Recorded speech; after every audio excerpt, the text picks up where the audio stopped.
వారు ఆరోగ్యరీత్యా కోలుకొని ఈరోజు ఇక్కడ హనుమాన్ చాలీసాకు రావడం అయింది. వారందరికీ ఆ హనుమాన్ కమిటీ తరఫున, మా ఆలయ కమిటీ తరఫున, అభివృద్ధి కమిటీ తరఫున వారు ఆరోగ్యాలతో ఉండాలని చెప్పేసి కోరుతున్నాము.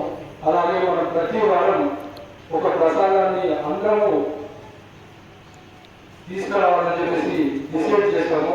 దాంట్లో భాగంగా ఈరోజు గడ్డం శంకర్ గారు ఈ యొక్క ప్రసాదాన్ని మనం తీసుకురావడం ఉంది. గడ్డం శంకర్ దంపతులకు, వారి కుటుంబాలకు మనము ధన్యవాదాలు తెలుపుకుంటూ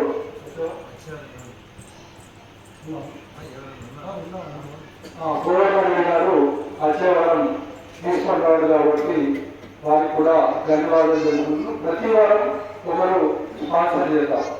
ఓంకార్ కంపెనీ చేస్తున్నాం కాబట్టి హనుమాన్ చాలీసా కార్యక్రమం ఎన్టీ కుమార్ గారు నిజంగా పాడతారని చెప్పేసి